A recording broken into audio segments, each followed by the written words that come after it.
What's cracking with you people? Anansi here and welcome back to Sudeki. In the last one, we explored Queen Lucica's hidden garden that's forbidden to anybody but herself and a select few who are hired to guard it. We explored the red door and came to the tower of someone by the name of Lord Talos that Tilly mentioned she doesn't much care for. And in this one, we're going to make our way through to Shadani-Mo because Ailish wants to keep a closer eye on her man.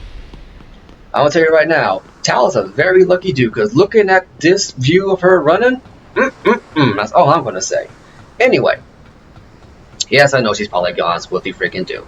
Anyway, on the subject of Ailish's sex appeal, I want to bring up something about Sudeki that I'm not certain a lot of people hitched onto when they first picked the game up, or a lot of people who don't know anything about this game are not going to understand if they're looking at just the cover of the game. So to start with this, let's go back to my younger days, when all I would play would be shooters, platformers, and racers. I was never one for RPGs. As a result, when I was going to pick out games at my local Hollywood Video, may they rest in peace.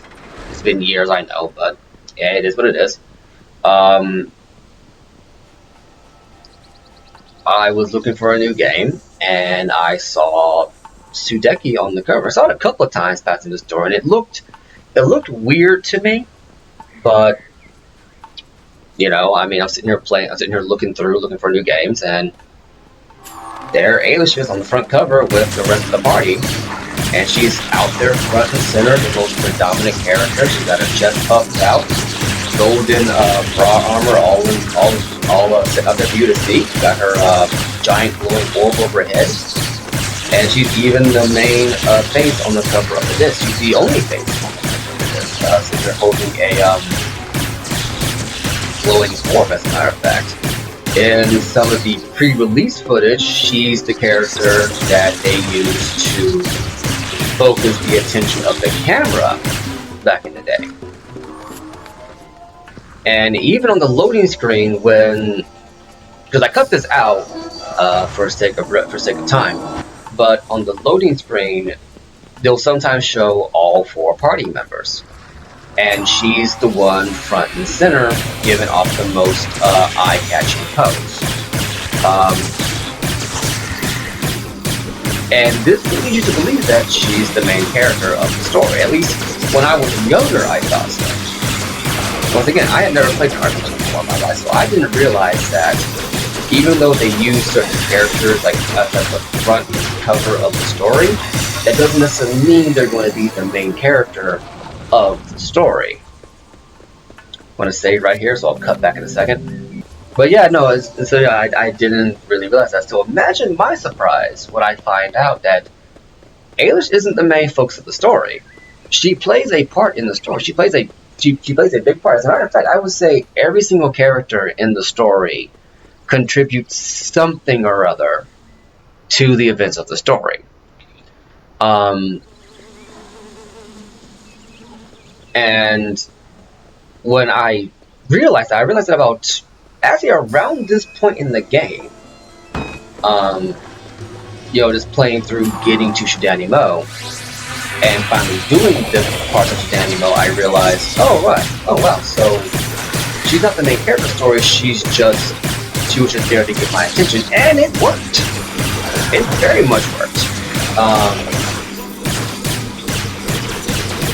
As you see right there, our little back tank already doing some work to keep us alive to hit there, and already backed up to full. So yeah, I just want to bring that up because I think it's an interesting thing to kind of note that you're sitting up here expecting, certain things. Not expecting certain things, but in a way, it's a lesson about judging a book by its cover. In this case, a game by its box art. And I have to say, if it was not for Ailish being so eye-catching, I would not have gotten the ability to play one of my favorite games ever. It's not in my top 10, and I'm not going to even try to pretend like it is. Mostly because my top 10 keeps changing, but it's definitely in my top 20. Like, it's one of those games that, even though I don't consistently come back to play it like I do games like Halo and Sonic and pretty much name a Star Wars game, it's definitely a game that I still take the time that if I happen to like be stuck one day looking for games to play and it's on my shelf and I happen to notice it, I'm like, you know, this never fails to amaze me. Go ahead and give this a shot. Anyway, enough about that. We can get back to that later. You might be wondering why it is I'm messing with these sheep. Well, let's talk to this guy. Hello there. I am Farmer Avad, the greatest sheep herder in all Illumina. You want to see if you can beat my record time rounding up all these Iraskillian long hairs? Let's see, do we want to make Princess Hipsway go ahead and be reduced to lowly sheep herding? Alright, no problem. Great. If you beat my record, I'll give you a worthwhile prize. How much do you want to wager? I'm saying, when you got hips like that, you just love watching them swing. Anyway, let's go ahead and bet 100 florins. The clock's ticking. So I did this because this is a pretty difficult side quest because you are completely at the mercy of the sheep AI. And the sheep AI is not as good as Twilight Princess's sheep AI if you remember that particular tutorial or side or minigame or well side quest. And you only get like a minute to do so.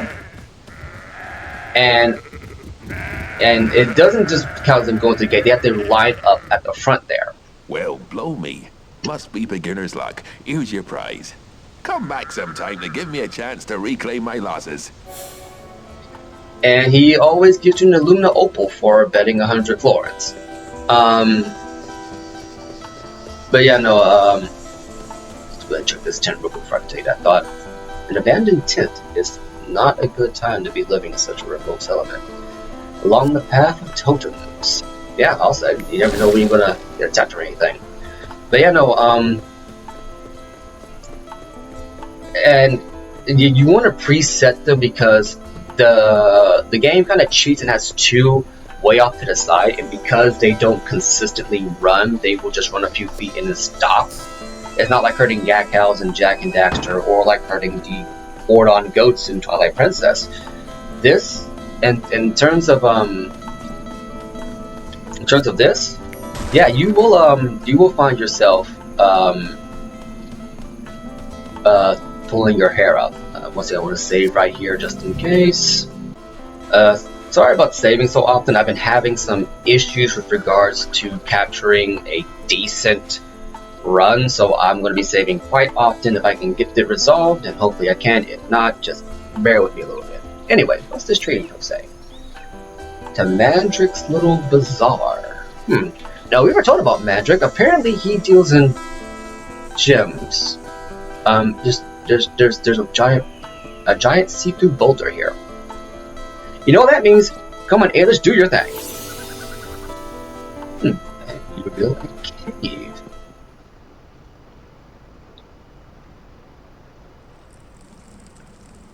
Mandrick's cave. You must be Mandrick. At last I've got someone to trade with. I came in here looking for a quiet rent-free property from which I could sell a few simple staples. Unfortunately, that Kamo took exception to me offering cheaper goods than him, and he magically sealed my entrance. So we just learned that Kamo will do anything to be the only person people buy from. And this guy happened to make the mistake of setting up shop somewhere where Kamo could easily block him in. Basically, Kamo just tried to commit murder. And this guy confessed it to the Crown Princess. But since they're in Shadani-Mo territory, can't do nothing about it. What do you have to sell? Oh, I only have a few things left, but you can have them cheap. It seems Kamo has the trading game all locked up. Once again, this is why you do not trade with Kamo. He does not play fair. Now, anyway, we have a couple of things here, and because this guy trades in gems, I believe he trades in gems anyway. He'll give you a really good price for each and every gem you give to him. You should have a decent amount by now. These craft crystals, I don't believe you need for anything. You've already used a bright water frozen. We got a lot left over, so let's go ahead and sell these. Want to hold on to these? I believe you want to hold on to this as well, and this. The opals you should be fine to sell. So we got a decent amount of money now. Actually, let's see what his buy items are. He has an Amaranth drink. Restores all SP to all PCs. A Moon Dust Vial restores 1000 HP to all PCs. And, you know, got your ointments and whatnot. But you want to hold off on this because, like I said, you're going to be finding plenty. Goodbye. You'll be finding plenty of healing and restorative items just in your journeys. So there really isn't much need to go about, you know, trading with the guy. Let's see. Don't need to go down there just yet. Continue on a path up here. But yeah, no, I'm saving often because I'm having problems with the recording. You might see the screen flicker here once in a while. I'm not certain if my old Xbox is literally about to die on me at any moment, or what, but been having problems trying to get a solid recording going. I'm just trying to make sure I get, you know, the project done with as little problems as I can manage. Anyway, let's keep going forward. Spirit Canyon. So there's a fight here. My bad. Guess we could have gone down there. Oh, we'll circle back around this door down there later.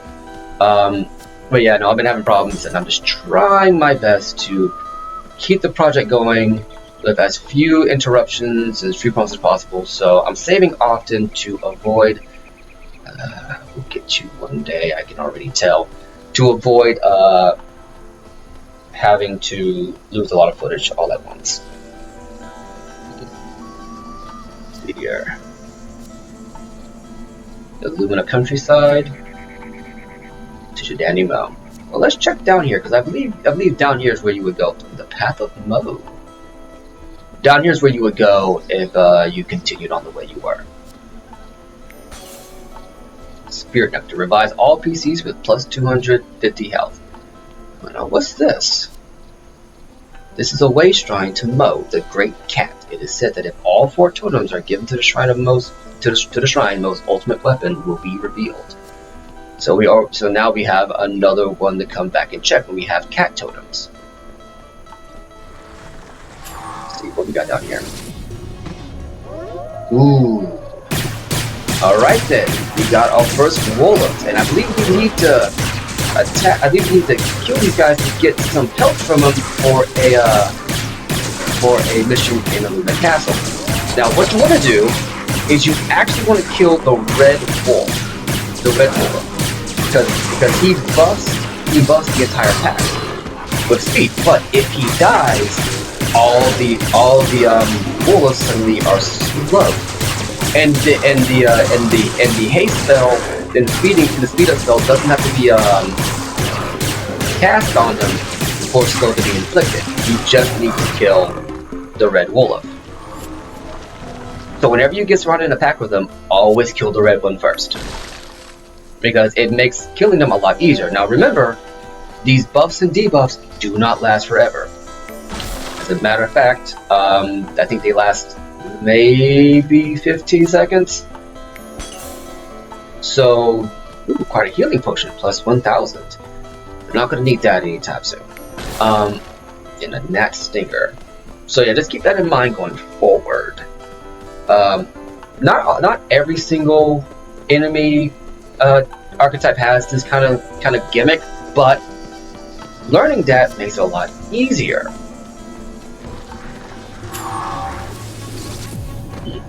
One more Wolofs. Let's do a test, shall we?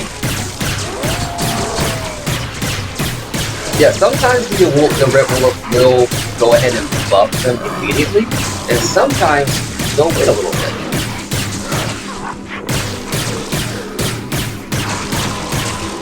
But I don't know, we actually have a level up that we haven't used yet. I have to use it after this fight. Well, come on, princess. Catch that little magic gat. That's what good use.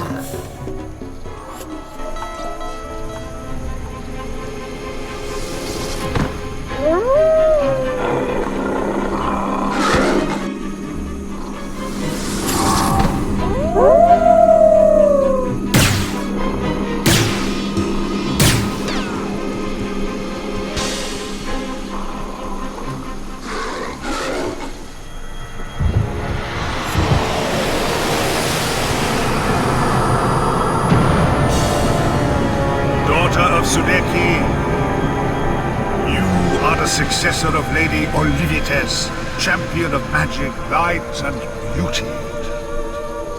Call upon her in sour times, and her mystical light will lift your spirit.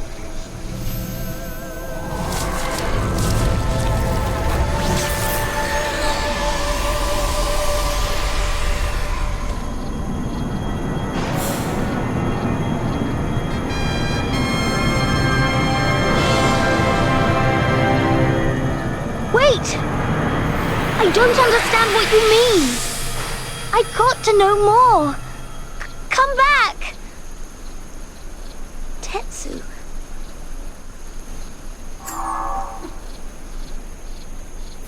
Olivites, Queen of Light, banish those who assail us.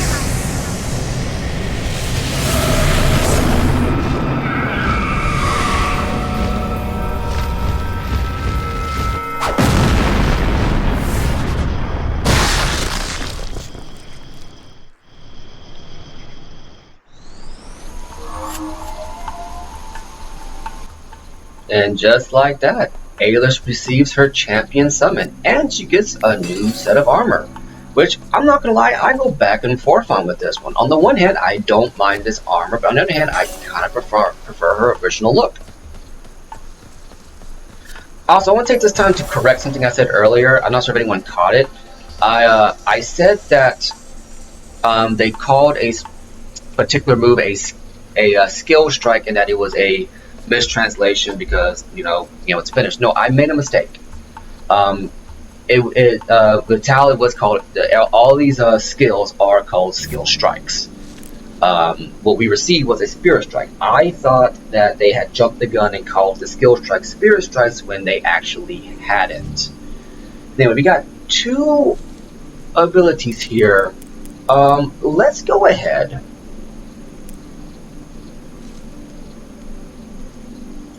Let's go ahead and get these last two abilities for Ailish. And from here on out, we can just focus on stats. For Ailish, I think the very next thing we're going to get for her in terms of upgrades will probably be her power and her skill.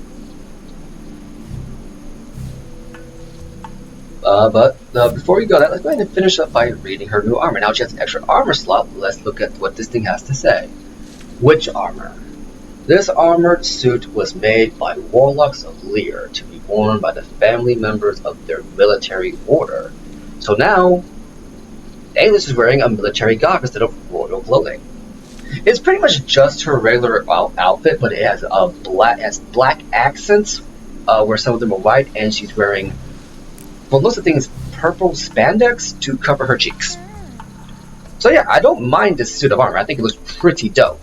But I will admit, when I first played the game, I'm like, oh, the cheeks are gone. I'm not gonna lie about that one.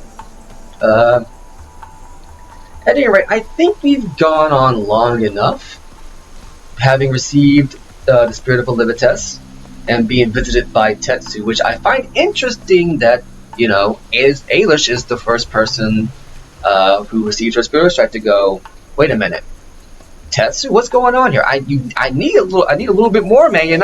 You can't just leave me hanging like this. And just like that, he's gone. So it shows that Ailish is a bigger thinker than most people would give her credit for. At any rate, I've been Anansi.